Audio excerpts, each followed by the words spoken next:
We have preserved your memory, not your authority.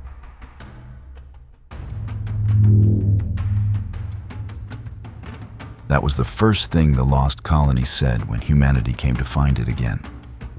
Not welcome, not who are you, not how much time has passed. That.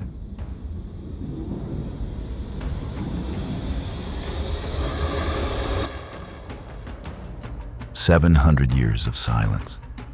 700 years building something far from Earth, asking nothing of it, owing it nothing.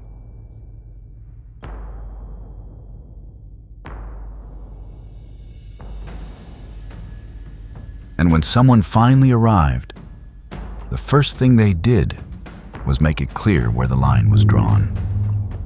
Welcome to History of the Future. Today we return to Proxima Centauri b, to the place where the first human colony disappeared, and to the moment when humanity realized that disappearing and getting lost are not the same thing. We knew you'd be back.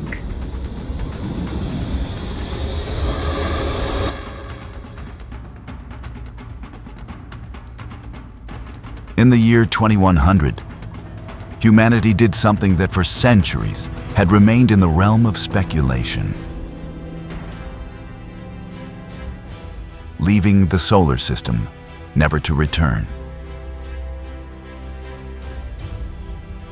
The mission had a specific destination, Proxima Centauri b, the nearest exoplanet which, according to the models of the time, offered a real possibility of harboring life and sustaining a human colony. A crew was not sent. The beginnings of a society were sent. Thousands of people were selected to build a civilization from scratch on a distant world. Engineers, doctors, biologists, technicians, entire families. It was not a scientific expedition in the classical sense. It was a historic decision, an irreversible gamble. If it worked, humanity would exist for the first time on two distinct worlds. And when the ship departed, something changed forever. For the first time, a part of our species vanished into the distance with no real possibility of help.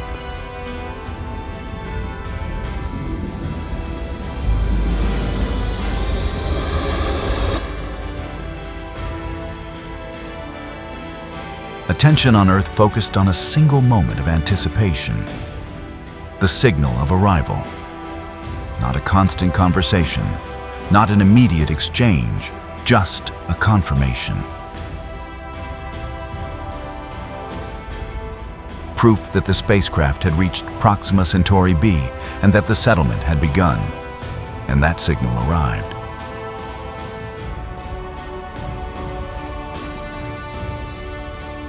It wasn't long, it wasn't clear. It answered almost nothing. But it was enough. The colony had arrived. The news spread across Earth like an unprecedented event. For the first time, humanity had confirmation that life existed beyond the solar system. Proxima Centauri b was no longer just a possibility. It had become a place inhabited by human beings. But from that moment on, everything changed. New messages were sent, questions, confirmation protocols, attempts to establish a stable link with the colony. For years, anticipation grew around a single idea: to hear from them again. But that second response never came. Years passed, then more years. The first signal stood alone. There was no follow-up. There was no exchange. There was no way to know what was really happening on Proxima Centauri b. Only one unsettling certainty. They had arrived, and then they had stopped responding. That changed everything. because a lost mission could be explained in many ways. A glitch along the way, an accident, a system failure. But a colony that had confirmed its arrival and then stopped responding raised a question far harder to face. What had happened next? For a long time, Earth kept trying. More messages, more contact sequences, more attempts to re-establish the link. Nothing changed. And as generations passed, the question stopped feeling like a weight and began to feel like something else, like a decision. Thus, Proxima Centauri b ceased to be merely the first human colony outside the solar system.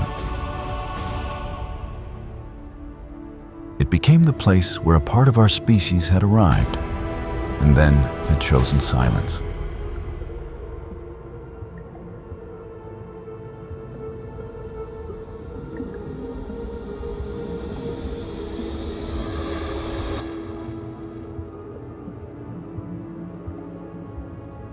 For centuries, Proxima Centauri b remained suspended in human history. The official story never changed. The first colony had departed. Then, silence.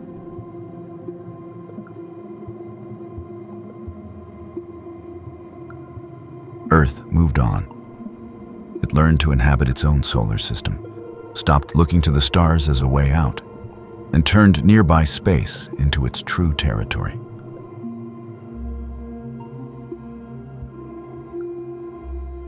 It no longer needed to flee. It no longer needed another world to start over. And precisely for that reason, Proxima became a problem once again. New observation systems began detecting variations around the planet. They weren't definitive proof, but they couldn't be easily explained either.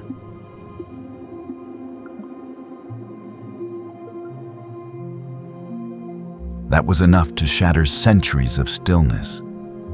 The question was no longer just what had happened to the first colony. The question was different. If anyone was still there, what remained of that humanity? The reaction was not enthusiasm, it was division. Some argued that returning was a historical obligation. If the colony had survived, Earth could not continue to ignore it. And if it had not, then the time had come to face head-on the place where the most ambitious journey of our species had ended. But others saw something different. 700 years is not a wait. It is a separation. Too long to speak of a reunion. Too long to imagine continuity. If Proxima Centauri b remained inhabited, the mission would not be to recover a lost colony.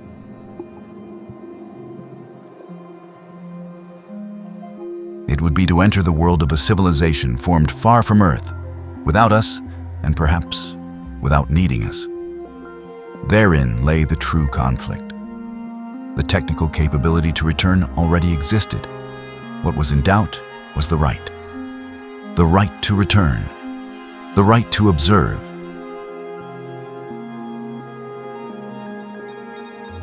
The right to present ourselves before another branch of humanity and continue to call it our own. There was no consensus, but there was one certainty. To continue ignoring Proxima Centauri b no longer seemed prudent. It seemed like fear. And so a new interstellar mission was authorized. Its name was Project Return. It was not born of enthusiasm, nor of conquest, nor of the promise of a new beginning. It was born of a more sober necessity. To find out if, somewhere around Proxima Centauri, there still existed a part of humanity that had learned to live without Earth.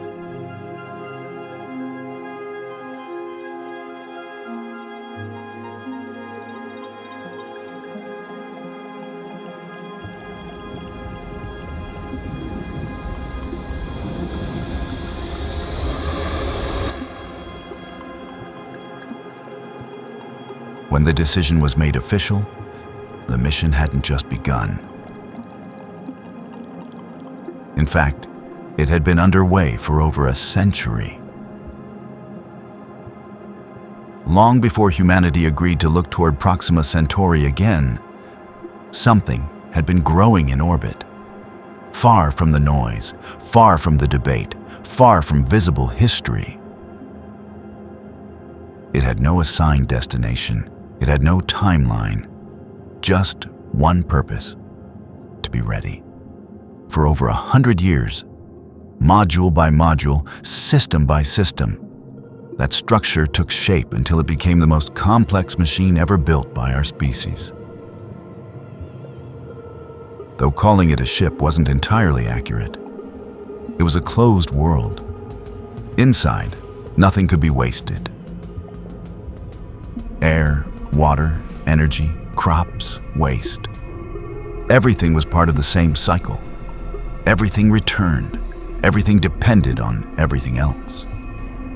And that made it powerful, but also fragile.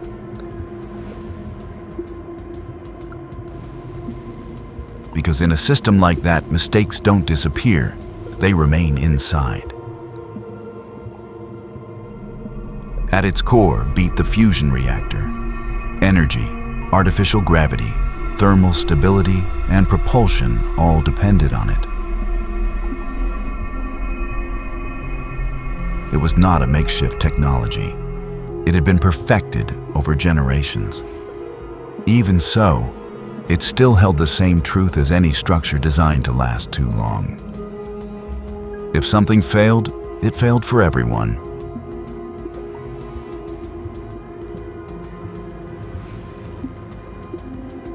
When the structure was completed, humanity was finally capable of returning to Proxima Centauri b. But it didn't leave. For years, the ship remained motionless in orbit, fully assembled and ready, waiting for an order that no one ever quite gave. As if, even after building it, there remained a question even more difficult than the engineering: who would be willing to board it? And yet, there were volunteers.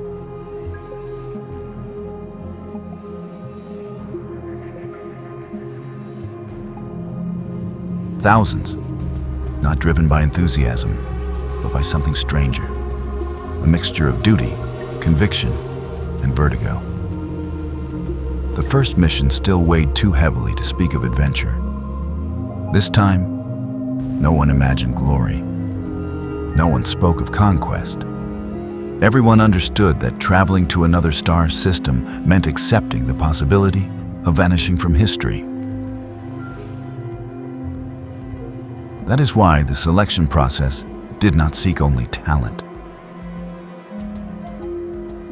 It sought resilience, people capable of living for years in a dead-end environment. People capable of coexisting without upsetting the balance. People who could endure the confinement, the routine, and the certainty that once they were gone, there would be no turning back. Because the greatest risk wasn't in space. It was inside. 7,000 people. Not a crew, a population. Scientists, engineers, doctors, technicians. But also families, children, people chosen not only to operate systems, but to sustain a society in transition.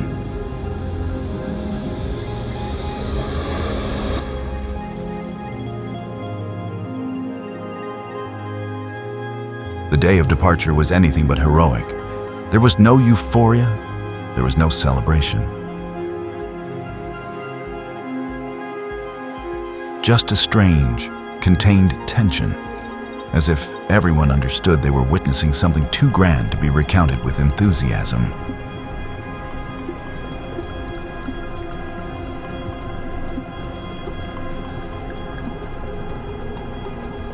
The ship activated. The systems synchronized, the internal balance stabilized. For a few hours, everything seemed calm. And then, The engine ignited. Without a roar, without violence, just a steady force. The structure began to move.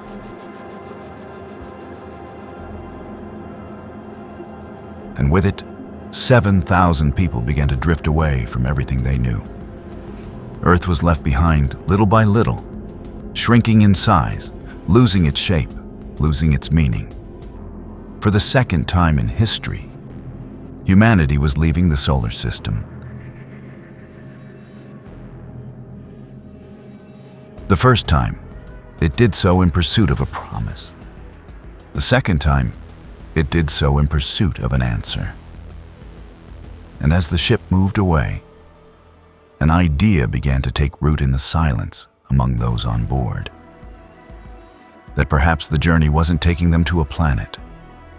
Perhaps it was taking them to something that had been waiting for them all that time.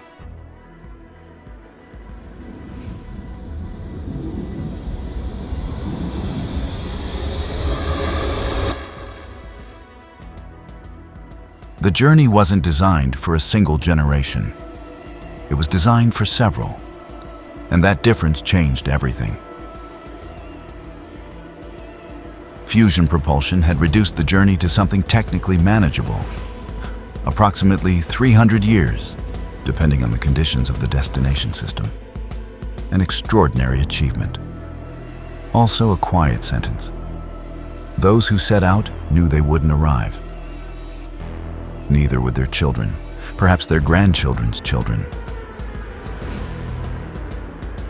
The mission had been designed to outlive its own founders.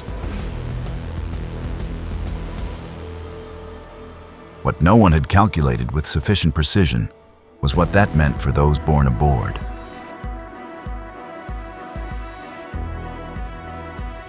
During the first decades, the ship functioned as planned.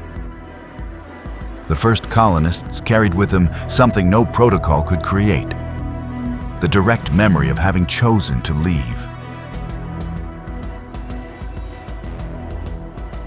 That sustained them. It gave them a clear sense of why they were there and where they were going. They had a before. They had, therefore, an after. But that memory was not passed down. It was told. And there is a huge difference between remembering something and having it told to you. The generations born in transit grew up in an environment without a horizon. Earth ceased to be a place. It became an origin, something to be studied, not something to be remembered. And Proxima Centauri b ceased to be a destination. It became an inherited obligation. That is where the rift began. It wasn't violent. It wasn't sudden. It was the kind of rift that grows slowly, in private conversations, in prolonged silences, in the way certain questions stopped being asked aloud because everyone knew and they had no easy answer. The question was this: if the mission had been chosen by others, to what extent was it also yours?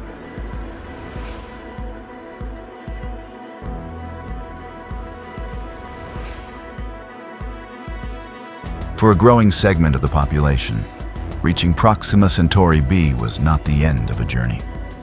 It was the moment when the ship, the only world they knew, would vanish forever. And no one had asked them if they wanted to lose it. The rift did not lead to open conflict. It produced something harder to manage: mistrust. And upon that mistrust fell the weight of silence.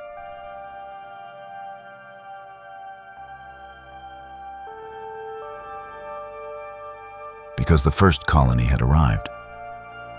That was a certified historical fact. It had sent a signal, a single one, and then nothing. For generations, the official version had been technical. But inside the ship, with their destination slowly approaching and the rift becoming more visible, that explanation began to lose credibility.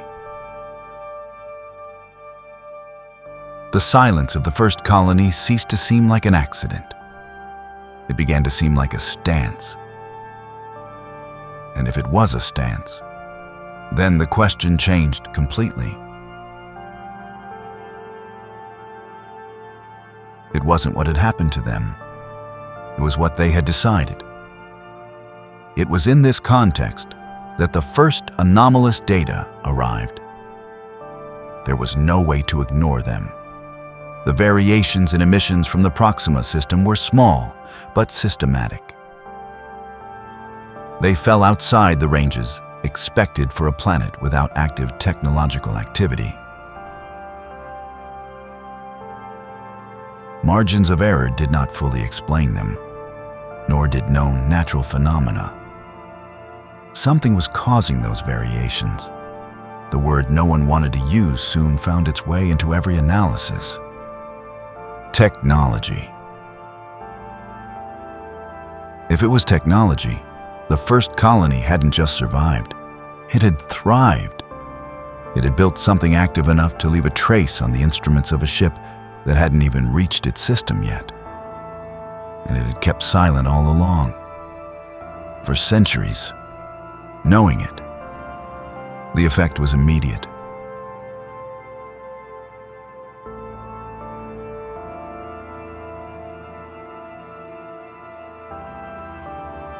The ship was closer to breaking apart at that moment than at any other point along the journey. Decisions had to be made that no one wanted to make.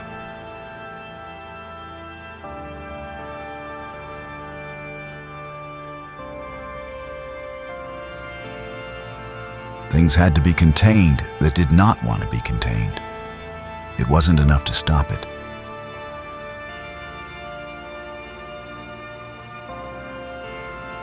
But neither was it something that could be ignored. And then Proxima Centauri b appeared on the instruments.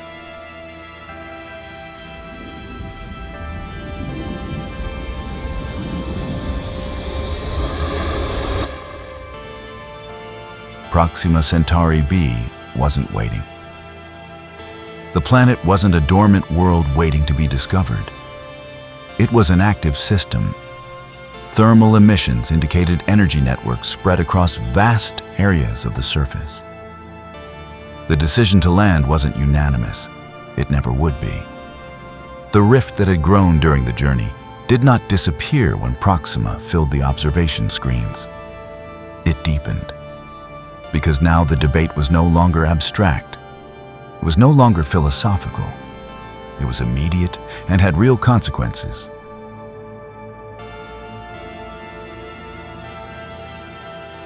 One part of the population wanted to land.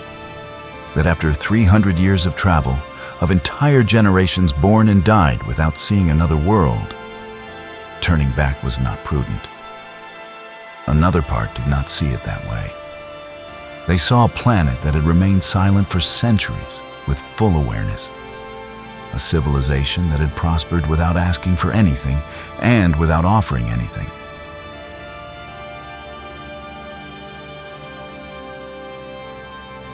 No agreement was reached. A decision was made. Part of the expedition would descend. It was the first time in 300 years that the ship had split up. The descent went smoothly. They were letting them land. What wasn't clear was why. It wasn't a wild world, nor was it a copy of Earth. It was civilization. 700 years of civilization. No one spoke for the first few minutes.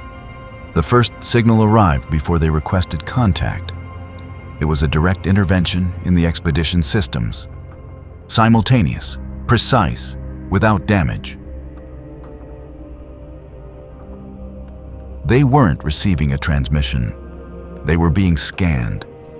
The colony hadn't waited for them to speak first. It had analyzed their systems. And it had sent back a message crafted specifically for them. That could mean only one thing.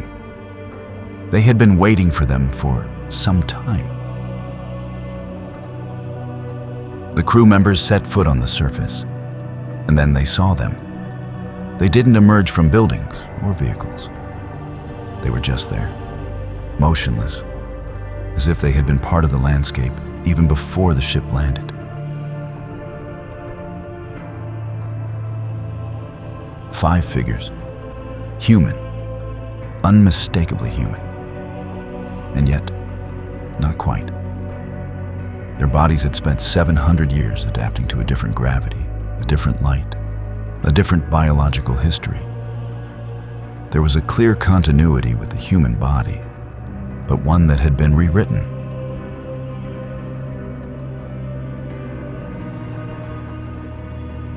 For a few seconds, no one moved. Two branches of the same species, separated by 7 centuries of deliberate silence, looking at each other for the first time without the protection of theories, without the archives, without the centuries of distance that until that moment had made it possible to speak of all this in the abstract.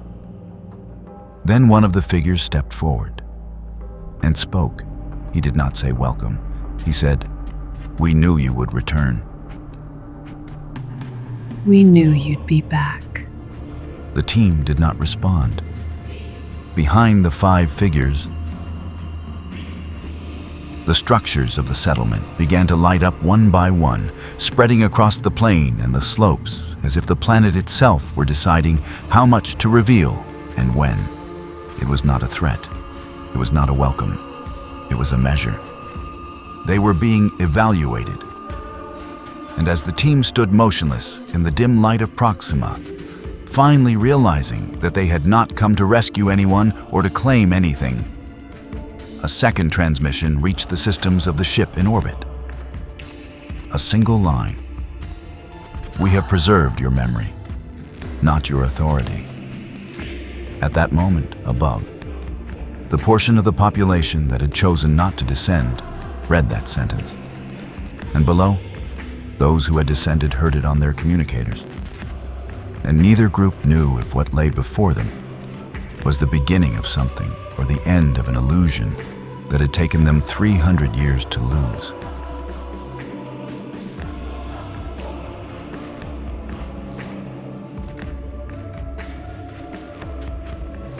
The answer wasn't on the planet. It lay in what each of them decided to do next. And that still, no one knew.